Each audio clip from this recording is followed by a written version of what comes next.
Hey, good morning. It's me, Camille Tyler, your branding expert. And today we're talking about sizzling stories. Oh my gosh. And I have a special guest. Her name is uh, Debra Wheeler. Okay. She is awesome. She's talking to us about how to create stories. She's a professional storyteller. And I mean, when my grandma used to say telling stories, she meant that like you were telling a lie, but that's not the kind of stories I'm talking about. Today, we're talking about stories that's going to help sizzle your sales in the online space.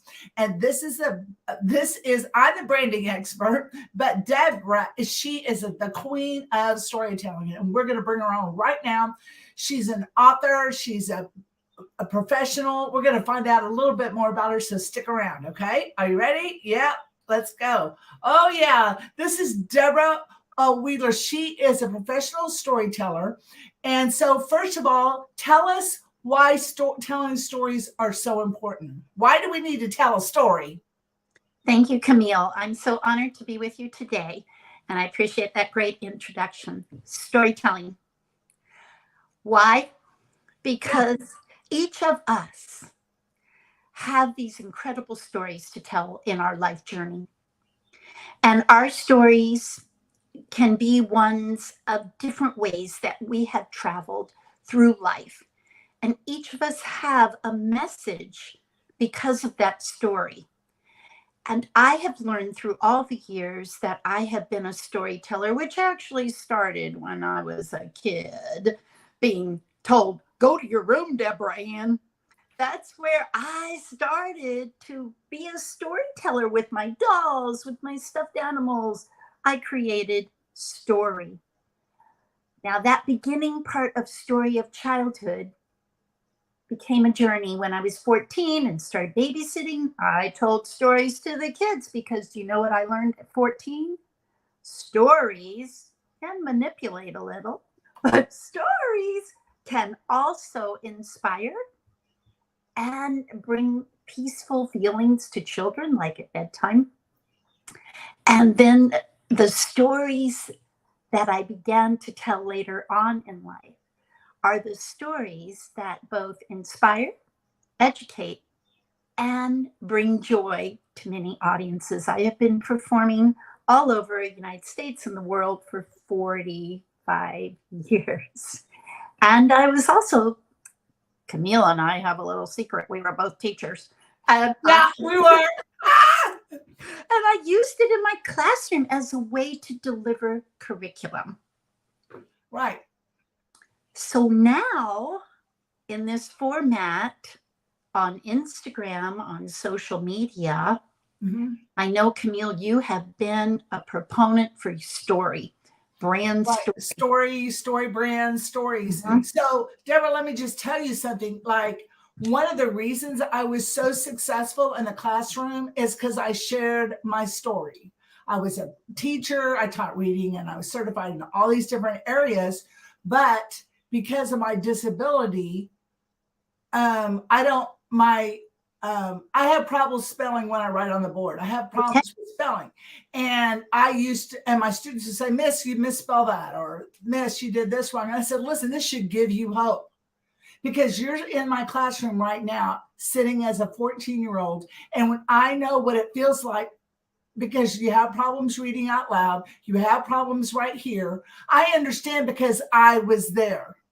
I understand what it feels like for people when, people telling you that you're stupid because you can't read, or you have problems reading out loud, and you have a little problem with writing things down and messing letters up. I understand, but listen, honey, I graduated college, so if there's one person that's going to help you get out of the 8th grade and get to high school and raise your reading score, it's me, because I've been there. Do you understand, kids? And because I had my vulnerability with my story, kids, they understood that story. But that is so important for us to tell our story, right? So when in the online space, we feel like we have to be picture perfect and ready. So I failed at this. I don't tell my story enough. I should always include a part of my story that I failed for years, that I tried everything until I realized that it was that everything kept on funneling down to having that perfect brand. And so drawing people in with the brand. So as I want you to explain, I'd like you to explain the types of stories that we should include in our brand, in our personal brand, and then we'll talk about how we can implement those stories. Well, Camille, you just gave an excellent example of a transformational story, a story that can touch the heart, create empathy, but also inspire others because of your journey. And so that's almost what the first one that I would bring up would be a tale of courage. Okay. Your story is an example of how you had recognized you had a disability with reading and writing, but you persevered. You said, hey, I'm going for it because I'm worth it. Tales of courage can be the simple things. I've followed a few people on Instagram, and one of them is a mother. And she talks about the daily courage she needs to get through motherhood and the challenges of motherhood. There's also people who have had the courage to talk about where they were in darkness, whether it was a mental health issue, and how they walked through that. Now you think, is that my brand? It has to be your brand. It can't be that other person on Instagram's story. It has to be that story within you. So tales of courage are really important because they inspire, they evoke empathy. And if there's a way to draw people to you by creating empathy, but the key here, it has to be authentic. It cannot be made up kind of fairy tale of your life. You have to be willing to put yourself out there in an authentic way that still protects your privacy where you're willing to go with it. And so I think it's very important that we look at tales of courage. And if within your brand you have clients who have gone through a courageous experience, with their permission, you could tell their story and how you helped them find their courage, whether it was weight loss, whether it was overcoming pain, whether it's the joy of finding yourself in your business, to have courage to put yourself out there. Another would be transformation stories, going from point A to point B. Where was I 2 years ago, 3 years ago? Right. All of us, we had to go through transformations during COVID to create an online way to promote our brands, to promote our business, because our one-to-one experiences were now being critically changed as to how we went out there on a platform. Transformation could also be a client transformation, how you helped someone who, like for you, brand expert, how you helped someone take their account and create something that was marketable, authentic, and inspiring to others so that people would be drawn to them. Transformation can also be overcoming a big obstacle in a relationship, maybe moving forward.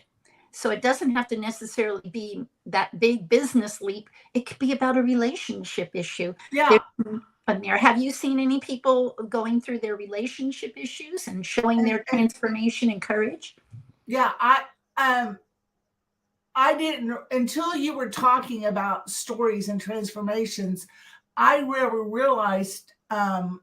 I follow Celine Johnson, and she's always giving like her real story, like with her father-in-law, and she's given the real stuff.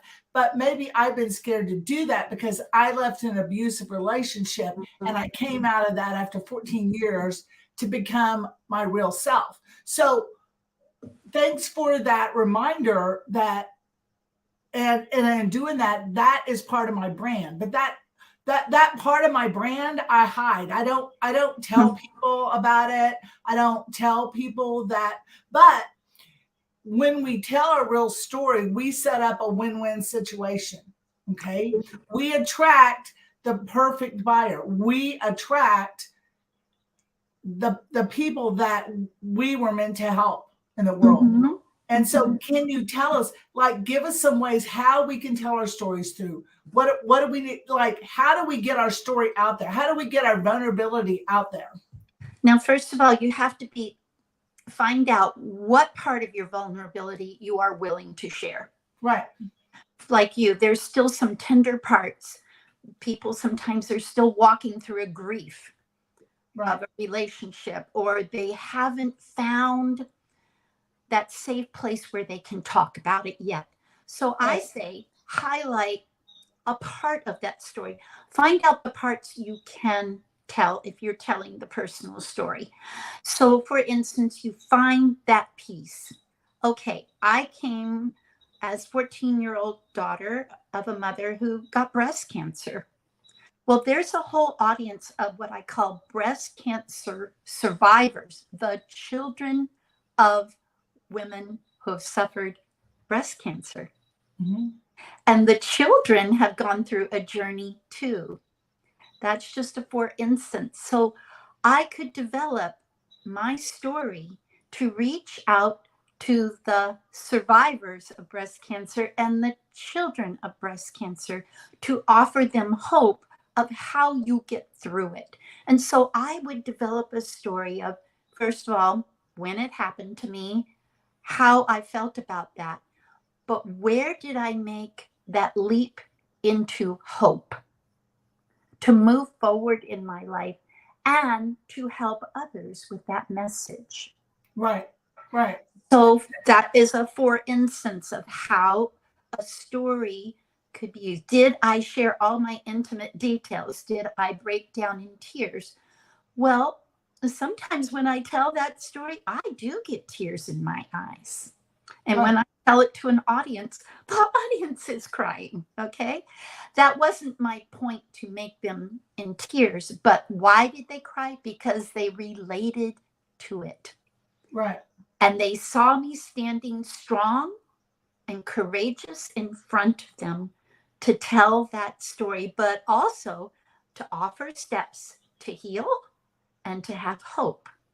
That's one way a personal story might assist someone, and sharing what you are comfortable with, because you don't want to go to a place where you fall apart in front of your listeners.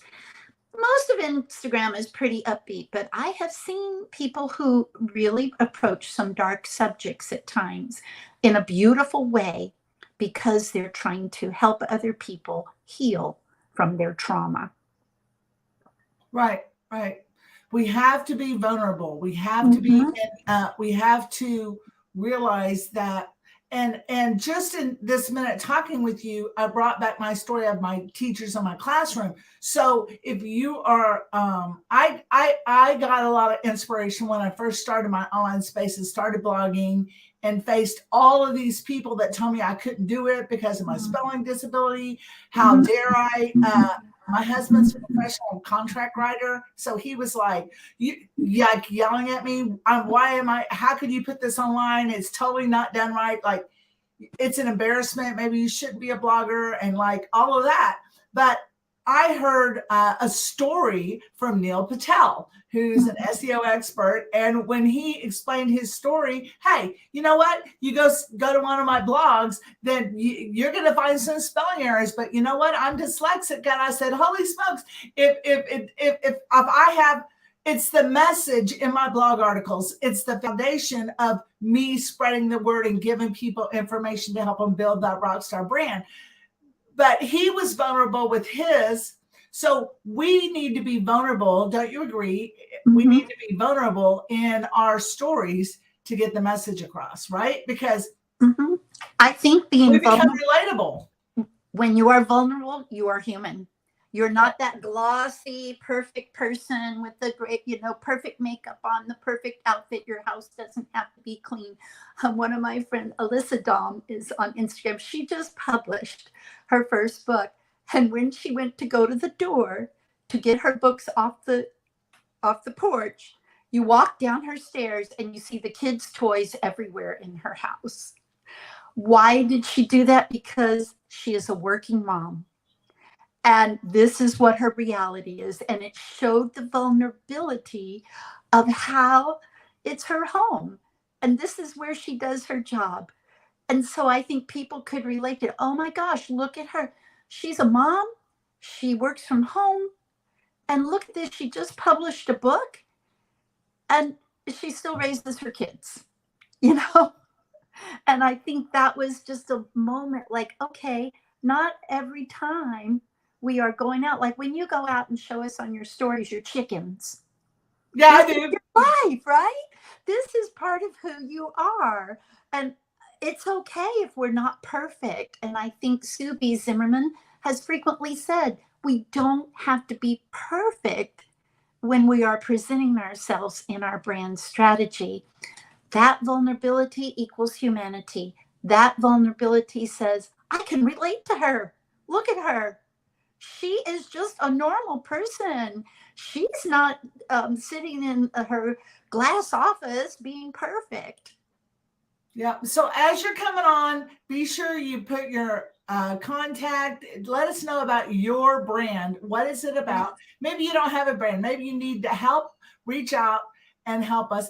In this right in below this video, I put our Instagram links. You can find me at the Instagram expert, and you can give us your what is your at Deb Storyteller. Okay, awesome. Now, so thanks for stopping on. Thanks for chatting about the story. We're going to be going live on Instagram sometime soon to continue this conversation. But check us out on Instagram, and we're also streaming live on YouTube right now. So we'll see you soon. But I want to tell you, it's okay. It's okay for us to tell our own story. It's okay that we mess up. It's okay. But you will create a win-win story when you are yourself, and your story needs to be in part of your brand. Okay. Part of your brand. All right. So take care we got Shayla from California here. She goes, wonderful. Thanks, Shayla. Thanks for stopping in. Oh yeah.